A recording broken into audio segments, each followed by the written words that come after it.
ፊልሙ ሲጀምር ግራ እግሩ በፋሻ የተጠቀለለ በቀኝ እጁ ደግሞ የአልኮል ጠርሙስ የያዘ አንድ ቤት አልባ ሰው በቆሰለ እግሩ እየተጎተተ ወደ ትልቁ ቢሮ በመግባት ላይ ያለ የህንፃው ጥበቃዎችና ሰራተኞች ተገርመው ያዩታል። የኩባንያው ስራ አስፈጻሚ ጆንሶን ከቢሮዋ ወጥታ ስታየው ትናንት ማታ ያየሁት የአብድ ሰው ነው በማለት በልቧ ታስባለች። ሰውዬው ግን ወደ ሰው የተጠጋ ስምምነታችንን ለመጨረስ መጥቻለሁ የሚል በሚመስል አይኑን ጎልጉሎ ሲያፈጠባት በፍጥነት ወደ ቢሮዋ ገብታ ሰውየውም ከገባ በኋላ በሩን ትዘጋዋለች። ጠረጴዛው ላይ ያለውን መቀስ አንስቶ ፋሻውን መቁረጥ ጀምረም አይኖቿን ትሸፍናለች። ሰው እጁ እየተኮላተፈ ተመልከች ብሏት ከቁስሉ ውስጥ ደም የለበሰ ትንሽ ሜሞሪ ካርድ ያወጣል። በውስጡ የታዋቂ አርቲስቶችን ቁማር የያዘ ነበር። ካርዱ ለመቀበል እጇን ስትዘረጋ እሱ ግን እጁን ወደ ኋላ ይመልስና ቆይ መጀመሪያ ቃል የገባሽልኝን መረጃ አምጪው። ፈገግ ብላም አረሳውትም ሃንሶን ህጁ የጠፋችው ልጅ መረጃ እዚህ አለ ብላ ፖስታውንና የገንዘብ ጥቅሉን ተቀብለዋለች። እሱም አንስቶት ሲሄድ ልታዋራ በተሞክረም ትተዋት ይወጣል። ይቺ ሴትም ጂሲዮን የምትባልና በሀገሪቱ የታወቀ የጋዜጣ ድርጅት አለቃ ነበረች። ስምምነቱ የተጀመረው ከ2 ቀናት በፊት ሲሆንም በዚህ አስፈሪ ባቡር ላይ ጂሲዮን አንድ ፎቶግራፍ አንሺ በአደጋ ምክንያት ስለጠፋባት ፖሊስ የሚያሳድደውን ያንኑ ሰው በባቡር ጣቢያ ስታገኘው እንዲያመልጥ ትረዳውና አንተ ሃንሶን ግጁ አይደለህ ያ ታዋቂው ፓፓራዚ በማለት ጠይቀዋለች። ያ ሰው ከሞተ ቆይቷል። እሷ ግን ልጅህ እንድታገኝ ረዳሃለሁ፣ አንተ ግን እነዚህን ሀገር ያወቃቸውን ቁማርተኞችን ፎቶ ታነሳለኛለህ በማለት ታሳምነዋለች። ካሜራው እንደተቀበለ እሷን ራሷን በድንገት ፎቶ አንስተው ለምንድነው ፎቶን የምታነሳው በማለት በቁጣ አስጠይቀውም ፊትሽ አሁን ውላችን ነው፣ ካታለልሽኝ በአለም ሁላ አሳየዋለሁ። ባቡር ውስጥ ሆነው ለ2 ሰዓታት እየጠበቁ ያለ ትግስታታ ለምን አታነሳም ጊዜ እያለቀብን ነው ብላ ታጉረመርማለች። ዝም በይ የቪአይፒ ክፍሉ በግማሽ ሰዓት ነው የሚከፈተው፣ ጊዜውን መጠበቅ አለብኝ። ከዛም ገመዱን ይዞ ወደ ባቡሩ ጣሪያ ሲወጣ እያየችው በድንጋጤ ያለውን ልምድ ታደንቃለች። እሱም ልጄን ለማግኘት መሞት ካለብኝ እሞታለሁ በሚል ስሜት በመስኮቱ በኩል ተንጠልጥሎ ይወርዳል። ታዋቂዎቹ ሰዎች ቁማር ላይ ተጠምደው እያለ በመስኮቱ በኩል ካሜራውን አውጥቶ ብዛት ያላቸው ፎቶዎችን ያነሳል። አንዱ አርቲስትም ከጥበቃው ተደውሎለት ሲነገረው ሰው አለ አንድ ሰው ፎቶ እያነሳን ነው ብሎ ቁማርተኛው ሲጮህ በፍጥነት ወደ ጣሪያው ይመለሳል። የጥበቃ ሰራተኞቹም ቶሎ ብለን ያዘው ካሜራውን ካላመጣ እንበራለን እያሉ እየሮጡ ወደ ጣራው ይወጣሉ። ሶግጁ በከፍተኛ ፍጥነት በሚጓዘው ባቡር ጣራ ላይ ሆኖ ናስኪ ያዘኝ እያለ ወደፊት በፍጥነት መሮጥና መታገሉን ይቀጥላል። ጥበቃው ካሜራው ለመንጠቅ ሲታገል ሶግጁ ግን ካሜራው ልጁን የሚያገኝበት ብቸኛው መንገድ ስለሆነ መልሶ ይታገለዋል። የበረረ ካለው ከባቡሩ ላይ ወደ ወንዝ ይዘላል። ጂሲዮን በመስኮት በኩል ይህንን ስታይ በድንጋጤ ጮኸ አፈላልጉት፣ እሱንም ካሜራውንም በህይወት አምጡልኝ በማለት ለረዳቶቿ ትዕዛዝ ታስተላልፋለች። ሶግጁ በወንዙ ዳርቻ በመውደቁ በአሳ አጥማጁ ተገኝቶ ወደ ሆስፒታል ይወሰዳል። የሆስፒታሉ ዳይሬክተር በኪሱ ውስጥ የጂሲዮንን የቢዝነስ ካርድ አግኝተው ይደውላታል። በዛው ሰዓትም አንዱ ታዋቂ ፎቶን ያነሳችው እሷ እንደሆነች ስላወቀ ብር ከፍሎ ለመቀበል ወደ እሷ ቢሮ ሄዶ ሊያናግራት ስለነበረ ጸሐፊዋ ደግሞ ስታየው አድናቂው ስለሆነች ደስ ብሏት ትኩረቷን ታጣለች። ዶክተሩም ደውሎ ጸሐፊዋ ስታነሳው ለሰውየው ሕክምና ክፈይና ከሆስፒታል ማውጣት ትችያለሽ። በዛው ቅጽበትም ተፎካካሪው ቁማርተኛ ስለሰማ ለረዳቶቹ መረጃውን አስቀድሞ በመስጠት ወደ ሆስፒታሉ ጂንሱ ሳትቀድማቸው በፊት ሄዳሉ። እሷም ወደ ቢሮዋ ስትመጣና ስታገኘው በድፍረት ፎቶ እሷ ጋር እንደሆነ ብትነግረውም ሰውየው ግን በሽፈት ይስቅባታል። ከውስታራዋ ረዳትም ጸሐፊዋን ለሰውየው ስለ ድርጅቱ የነገርሽው ነገር አለ እንዴ ወይ የሰማው ብላ ስትጮህባት ስለ ሆስፒታሉ ሰምታ የጻፈችውን አስታውሳ ሄዳ ብትፈልገውም ታጣዋለች። በሌላ በኩል ሶግጁ በሆስፒታሉ አልጋ ላይ እንደተኛ ልክ ሲነቃ በመስኮት በኩል ይመለከትና የቁማርተኞቹ ረዳቶች ግቢው እንደወረሩት ያህል ዳይሬክተሩ ክፍያ አስጠይቅ የቁማርተኞቹ ረዳቶች በሚሊዮን የሚቆጠር የሕክምና ወጪ በክሬዲት ካርድ ይከፍላሉ። ነገር ግን ወደ ክፍሉ ሲገቡ ሶግጁ ጠፍቷል። በባዶ እግሩ በመድኃኒት መጋዘን ውስጥ እየሮጠና በተሰበሩ መስታወቶች ላይ እየረገጠ በህመም እየጮኸ ያመልጣል። የጂሲዮን ረዳትም ከጻፊያው በሰማቸው መሰረት ወደ ሆስፒታሉ ደውላ ዳይሬክተሩን ስታናግረው የሆኑ ሰዎች ሊወስዱት እንደመጡ ይነግራትና ተጠራጥራም ለጂሲዮን ስትነግራት ቶሎ ብላ ለፖሊስ ወደዛው እንዲሄዱ ትደውላለች።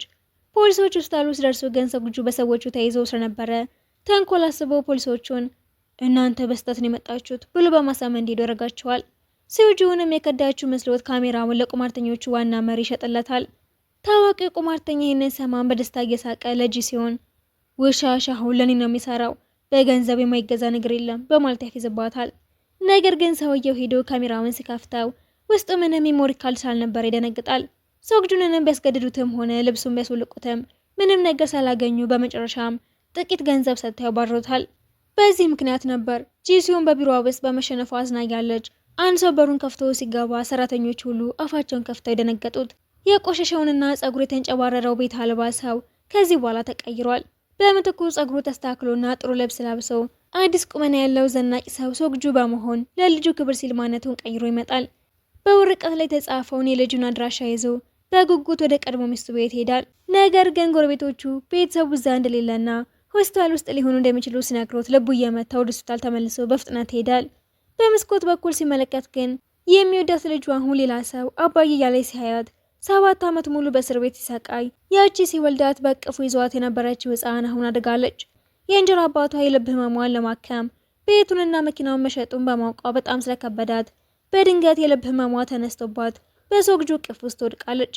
ለ7 ዓመታት የተለያዩት አባትና ልጅ በዚህ መልክ ቢገናኙም እሷ ግን በህመም ውስጥ ሆና አጎቴ እርዳኝ እየሮጠ ወደ ድንገተኛ ክፍል ይወስዳታል። ልጁ ውስጥ ተረጋጋሚ የቀድሞ ሚስቱ መታ ልጇን ማን እንዳመጣ አስጠይቀም ሶግጁ ግን ውጪ በሚጥለው በረዶ ውስጥ ብቻውን እየሄደ ያን ጊዜ ጥሩ ሰውን ህይወት ከመምረጥ ይልቅ ከፕሮፌሰሩ ጋር ሰርቼ ቢሆን ኖሮ ምናልባት ልጄ ከመማ ድሮ ገና ይሻላት ነበር እያለ ይጸጽተዋል። በዚህ መሃል ጂሶን ትመጣና ከኔ ጋር ከሰራህ ልጅን ማዳን እችላለሁ ብለው እሱም ተቀብሎ ስራውን ይጀምራል። በሆስፒታሉ ውስጥም በድንገት የድሮ ሚስቱ እያለቀሰች አቅፋው ታመሰግነዋለች። የያዘው ፎቶም የሆስፒታሉ ዳይሬክተርን የሚያጋልጥ በመሆኑ ዳይሬክተሩ ደውሎለት ፎቶዎቹን ካጠፋ የልጅህ ቀዶ ጥገና በነጻ ይደረጋል፣ 1 ቢሊዮን ብርም ይሰጥሃል ሲለውም የቀድሞ ሚስቱ ለልጃችን ብለህ ስምምነቱን ተቀበል ብላ ብትጮህበትም ይሄ ሰው ጨካኝ ነው፣ ልጃችንን በጭራሽ አይድናትም። በእውነተኛነቱ ጸንቶ ለጋዜጣው መሪ ደውልና ሁሉንም ነገር ይነግረዋል። በነጋታው የሆስፒታሉ ዳይሬክተር ስሙ በዜናው ላይ ሲነሳ ክፉኛ ቢደነግጥም ታሪኩ ባልጠበቀ ሁኔታ ይቀየራል። ጂሲዮንም ከዳይሬክተሩ ጋር በሚስጥር ተገናኝታ አዲስ ተንኮል ያሰሩና በፎቶው ላይ አብሮ የነበረችውን ታዋቂ ተዋናይትን በጋዜጣዊ መግለጫ ላይ ቀርባ ከዳይሬክተሩ ጋር የነበረን ግንኙነት የፍቅር እንጂ የህገ ወጥ አይደለም ብላ ሶግጁ ያጋለጠውን ነገር ውሸት ታስመስልበታለች። በዛው ተመሳሳይ ሰዓትም ዳይሬክተሩ በደረሰበት ውርደት ምክንያት ራሱን ጉዳይ የሚል ዜና ይሰራጫል። ዓለምም ከሶግጁ ላይ ፊቷን ታዞራለች። በሰው ህይወት ማጥፋት ወንጀል ተከሰውም ወደ እስር ቤት ይወረወራል። ሚስቱም የፍቺ ወረቀት ትልክበታለች። በአንድ ሌሊት ሶግጁ ሁሉንም ነገር ያጣል። ከእስር ቤት ሲወጣ ደግሞ ቤቱና ቤተሰቡን በማጣቱ ጎዳና ላይ ይወድቃል። በሌላ በኩል እሱን አሳልፋ የሰጣችው ጂሲዮንም በጋዜጠኝነት ዓለም ላይ ከፍተኛ ስልጣን ታገኛለች። በጋዜጠኝነት ዓለም ውስጥ የነበረው ፉክክርና የልጁ ህመም ያስገደደው ሶግጁ ከጂሲዮን ጋራ በድጋሚ ጥምረት ለመፍጠር ይገደዳል።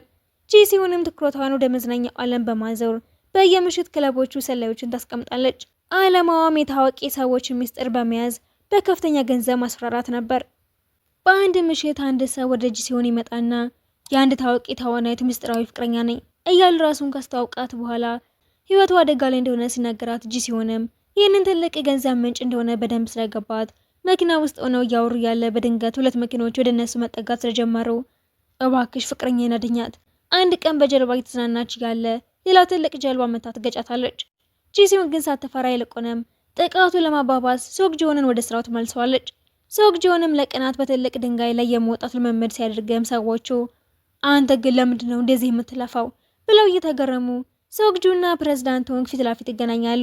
ፕሬዝዳንቱም ያለ ፎቶ በዝምታ እንስማማ ቢሉም ሶግጆን ግን ድርድር የሚኖረው ፎቶ እጅግ ከገባ በኋላ ነው ብለው በኩራት ስለወጣችና ፕሬዝዳንቱ ስለተናደዱ የሚገላት ሰው ቢልኩባትም እሷ ግን ቀድማ ባስቀመጠችው ድብቅ ማዳመጫ የተላከባትን ገዳይና የተዋናይቷን መደበቂያ ቦታ ታውቀዋለች።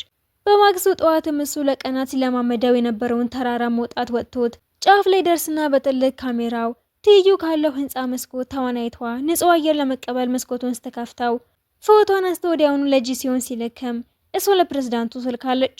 ፕሬዝዳንቱ በድንጋጤ በቢሊዮን የሚቆጠር ገንዘባቸውን በአንድ ቀን ይከስራሉ።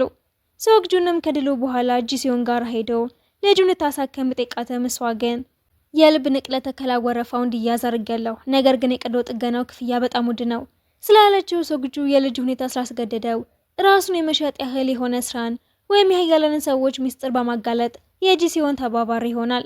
አንድ ቀንም ተዋናይሺ በከፍተኛ ባለስልጣናት ጉዳት ደርሶባታል የሚል መረጃ ሲደርሳቸው ከጀርባው የትልቅ ድርጅት ባለቤት ጂንሾ እንዳለበት ያውቅና ሶግጁ ባለስልጣናቱን ተከትሎ ወደ ድብቅ ቪላ ሲሄድም እዛም አንድ ሴት እየሮጠች መታ እባክህ እርዳኝ፣ እኔ ፎቶ እንድታነሳ እረዳሃለሁ። ሶግጁ ካሜራውን እያስተካከለ ያለም ውጭ ያለው ተባባሪው አቃቤ ሕግ ኖህን በድንገት ወደ ቪላው መመለሱን ለሶግጁ ስልክ ደውሎ ያስጠነቅቀዋል። በቪላ ውስጥ ሆኖ ሁሉንም ነገር በካሜራው መቅረጽ ጀመረም። ከጥቂት ደቂቃዎች በኋላም ራሱ ወደ ክለቡ ሲመለስ ልጅቷ ተደብድባና ሰውነቷ ተጎድታ ያገኛታል። እባክህ እውነቱን አውጣልኝ በማለት ስትለምነው መጀመሪያ ላይ ጥሏት ሄደም። የልጅቷ የሀዘን አይኖች ከአእምሮው ሊጠፉ ስላልቻሉ በፍጥነት ወደ ክለቡ ሲመለስ ልጅቷ ራሷን ለመጉዳት ስትሞክር ያገኛትና የመጀመሪያ እርዳታ አድርጎላት ወደ ሆስፒታል ይወስዳታል። ጂሲዮንም ሰምታ ወደዛ ውስጥ መጣ የልጅቷን የቆሰለ ሰውነት አይታው ስላዘነች ሰዎቹን አቅፈው ተለቅሳለች። ድሮ ላይም ልትረዳት ያልቻለችውንና ህይወቷ ያለፈውን አንዲት ሴትን አስታውሳ ከልቧ ስላዘነች ታሪክ ራሱ እንዲደግም አልፈቅድም ብላ ቃል ትገባና ወደ ቤቷ ወስዳት የሚስጥር ቃለ መጠይቅ ያደርጋሉ።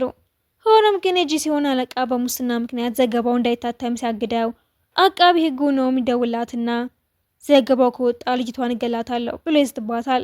ጂሲዮንም ለልጅቷ ደህንነት ስትልም ወደ ቤቷ እንድትሄድ ብትፈቅድላትም የጂሲዮን ጠባቂ የነበረው ሰው የመኪናውን ታርጋ ስላየው ጥርጣሬን የተፈጠረበት ወዲያውኑ ልጅቷ መኪና ውስጥ በተደበቁ ሰዎች ትታፍናለች። አቃቢ ህግ ኖህም ለጂሲዮን ደውሎ ልጅቷ እጅ ላይ ናት። በድንገት በዜናው ላይ የሰውየው ድርጅት በእጽ ዝውውር መጋለጡን ትሰማለች። በዛው ሰዓትም ልጅቷ በረሃማ ቦታ ጠባቂው ደርሶ ይደባደብና ልጅቷን ያድናታል። እና አቃቢ ህግ ነው በጂሲዮን ላይ የደበቅ ካሜራና የውሸት የመኪና አደጋ ወጥመድ ቢዘረጉም ሶግጁ አደጋው ስራ መሆኑን በፎቶግራፍ ማስረጃ ይይዛል። ፕሬዝዳንት ጆ መስዋን ሶግጁን በቁጥጥር ስር ለማቆየት የልጁን ህመም እንደ መሰረት ተጠቀሚበት ብሎ ቢመክሯት መስዋ ግን በራሷ ላይ እንደ ማሴር ቆጥራው ተጨነቃለች። ይሁን እንጂ ሶግጁ ልጁ ድና ጋዜጣውን ጥሎ እንዳይሄድ በመስጋት ቀዶ ጥገናው እንዲዘገይ በድብቅ ታደርጋለች። ከዛም ቺፍቼ እሷን ለማሰር በካፌ ውስጥ ቢጠብቃትም ሶግጁ አደጋውን ቀድሞ ተረድቶት ወደ ካፌው አትግቢ፣ አቃቢ ህጎቹ ሊያስሮች ተዘጋጅተዋል። እሷ ግን በብልሃት ወደ ካፌው ገብታ ለዳይሬክተሩ የስራ ግብዣ በማቅረብ አቃቢ ህጎቹን ታሸንፋቸዋለች። ጂሲዮንም ለጆክሱ ውለታ ለመመለስ ስትል ሆስፒታል ውስጥ የጥበቃ ስራ ስትሰጠውም ሶግጁ በደስታ አቅፏት ከምንም ተነስተሽ ለልጅ ህክምና የምከፍልበትን አቅም ሰተሽኛል ብሎ ያመሰግናታል። ነገር ግን ቺፍቼ ሶግጁ ሊያስራው ሲመጣ እሷም ጓደኛ በልጁ ፊት እንዳይዋረድ ስትል እሱን ተውት እኔ ከእናንተ ጋር አመጣለሁ በማለት ራሷን አሳልፋ ትሰጣለች። ፕሬዝዳንት ጆ ጂሲዮንን ላገኘ ሰው ሽልማት ያዘጋጃል።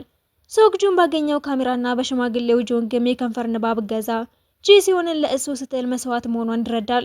ቺፍቼም ጂሲዮን ላይ ጫና እያሳደረ ፕሬዝዳንት ጆንን አሳልፈሽ ስጪኝ እያለ ቢዝትባት መስዋ ግን በጭራሽ እንደማትስማማ ተናግረዋለች።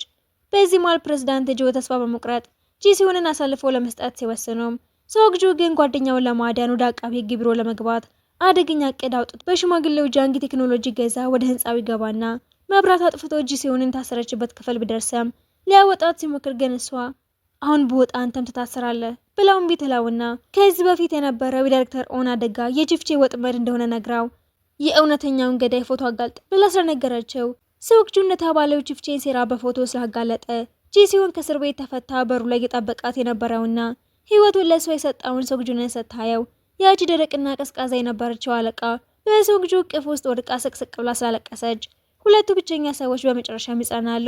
ከዛ በኋላም ጂሲዮን ከጋዜጠኝነት ዓለም ለመውጣት በመወሰኗ በባህር ዳርቻ ባለ ቪላዋ ውስጥ ከሶግጁ ጋር ሰላማዊ ህይወት መጀመር ትፈልጋለች።